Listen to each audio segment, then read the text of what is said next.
ഇപ്പോൾ വിദ്യാഭ്യാസ മന്ത്രി വി ശിവൻകുട്ടി മാധ്യമങ്ങളെ കാണുകയാണ്. ഭിന്നശേഷി നിയമനത്തിലെ സങ്കീർണതകൾക്ക് അവസാനമാകുകയാണ്. സർക്കാരിന് ഉത്തരവ് പുറപ്പെടുവിക്കാൻ കഴിയുമെന്ന് സീനിയർ അഭിഭാഷകർ അഭിപ്രായപ്പെട്ടിട്ടുണ്ട്. എന്നാൽ ബഹുമാനപ്പെട്ട സുപ്രീം കോടതിയിൽ സ്പെഷ്യൽ ലീവ് പെറ്റീഷൻ സമർപ്പിച്ച 442 അധ്യാപകരുടെ റെഗുലറൈസേഷൻ ബഹുമാനപ്പെട്ട സുപ്രീം കോടതിയുടെ അന്തിമ തീരുമാനം വരെ നിർത്തിവെക്കേണ്ടതാണെന്നും നിയമോപദേശം ലഭിച്ചിട്ടുണ്ട്. കാരണം അവർ സംസ്ഥാന സർക്കാരിന്റെ റെഗുലറൈസേഷൻ നിർദ്ദേശത്തെ എതിർത്തിരുന്നു. സുപ്രീം കോടതിയുടെ അനുമതിയില്ലാതെ ഈ അധ്യാപകരെ റെഗുലറൈസ് ചെയ്യുന്നത് കോടതി ലക്ഷ്യത്തിന് തുല്യമായിരിക്കും. ഇത് സംബന്ധിച്ച് ഉത്തരവ് ഇന്ന് പുറപ്പെടുവിക്കുകയാണ്. ഇതിന്റെ ആനുകൂല്യം സംസ്ഥാനത്തെ എയ്ഡഡ് സ്കൂളുകളിലെ 20,000-ഓളം അധ്യാപകർക്ക് ലഭിക്കുമെന്നാണ് കരുതുന്നത്. അവരുടെ നിയമന തീയതി മുതൽ എല്ലാ ആനുകൂല്യങ്ങളും സർക്കാർ ഉറപ്പാക്കുന്നതാണ്. നിയമനാംഗീകാരം പ്രപ്പോസലുകൾ 2 ആഴ്ചക്കകം പൂർത്തിയാക്കാൻ നിർദ്ദേശം നൽകിയിട്ടുണ്ട്. ഇതിലെ ഉത്തരവ് ഇതാണ്.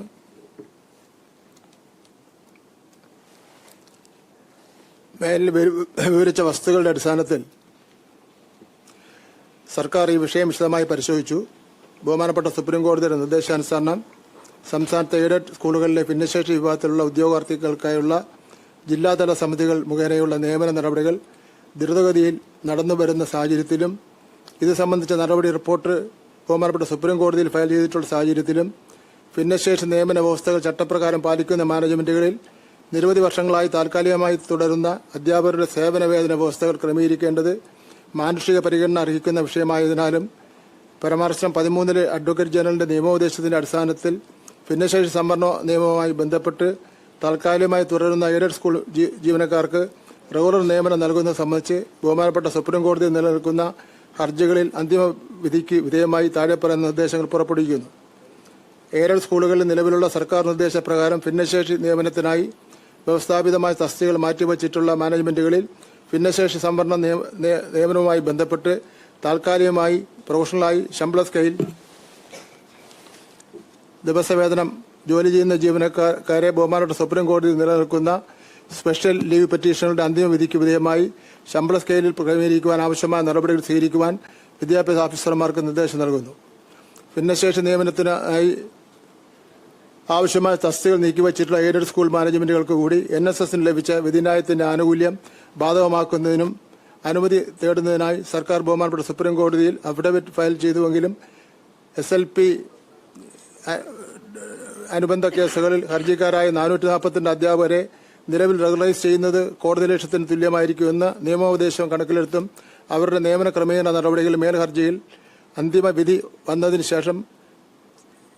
ശേഷം അതനുസരിച്ചുള്ള നടപടികൾ ഭിന്നശേഷിക്കാരെ നിയമിക്കുന്നതിനായി മാറ്റിവച്ചിട്ടുള്ള തസ്തികകളിൽ അവരെ നിയമിക്കുന്നതിനുള്ള നടപടികൾ കോടതി വിധി പാലിച്ചുകൊണ്ട് മാനേജ്മെന്റ് സ്വീകരിക്കേണ്ടതാണ്. ഭാവിയിൽ മാനേജ്മെന്റ് നടത്തുന്ന എല്ലാ നിയമനങ്ങൾക്കും മേൽ സുപ്രീം കോടതി വിധി ബാധകമായിരിക്കും. ഭിന്നശേഷി നിയമനത്തിനായി ഇനിയും തസ്തികകൾ വിട്ടു നൽകാത്ത മാനേജർമാർ അടിയന്തരമായി ബഹുമാനപ്പെട്ട സുപ്രീം കോടതി നിർദ്ദേശങ്ങൾക്ക് അനുസൃതമായി തസ്തികകൾ വിട്ടു നൽകേണ്ടതാണ് എന്ന് കർശന നിർദ്ദേശം നൽകുന്നു. എയ്ഡഡ് സ്കൂളിൽ യോഗ്യതയുള്ള ഭിന്നശേഷി ഉദ്യോഗാർത്ഥികളെ തെരഞ്ഞെടുത്ത് നിയമിക്കുന്നതിനായി പകരം 10-11 പ്രകാരം രൂപീകരിച്ചിട്ടുള്ള ജില്ലാതല സമിതികളുടെ 2ാം ഘട്ട പ്രവർത്തനം അടിയന്തര അടിസ്ഥാനത്തിൽ പൂർത്തീകരിക്കുന്നതിനുള്ള കർശന നിർദ്ദേശം നൽകുന്നു.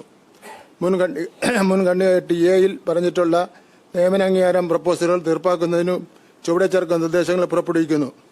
ഓരോ ജില്ലാ വിദ്യാഭ്യാസ ഓഫീസർ, ജില്ലാ വിദ്യാഭ്യാസ ഓഫീസർ എന്നിവരുടെ കീഴിലുള്ള സ്കൂളുകളിലെ നിയമനാംഗീകാരം പ്രപ്പോസലുകൾ സർക്കാരും വകുപ്പും പുറപ്പെടുവിച്ചിട്ടുള്ള ഉത്തരവുകളുടെ മാർഗനിർദ്ദേശങ്ങളും അടിസ്ഥാനത്തിൽ പരിശോധിച്ച് 2 ആഴ്ചക്കകം തീർപ്പ് കൽപ്പിക്കേണ്ടതാണ്.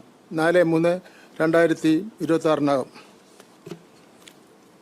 അതിനുശേഷവും തീർപ്പാക്കാത്ത കേസുകൾ വിദ്യാഭ്യാസ ഉപഡയറക്ടറുടെ നേതൃത്വത്തിൽ അദാലത്തുകൾ നടത്തി 1 ആഴ്ചക്കകം തീർപ്പ് കൽപ്പിക്കേണ്ടതാണ്. 12/3/2026 പിന്നെയും അവശേഷിക്കുന്ന കേസുകളുണ്ടെങ്കിൽ പൊതുവിദ്യാഭ്യാസ ഡയറക്ടറുടെ നേതൃത്വത്തിൽ അദാലത്ത് സംഘടിപ്പിച്ച് 1 ആഴ്ചക്കകം തീർപ്പ് കൽപ്പിക്കേണ്ടതാണ്.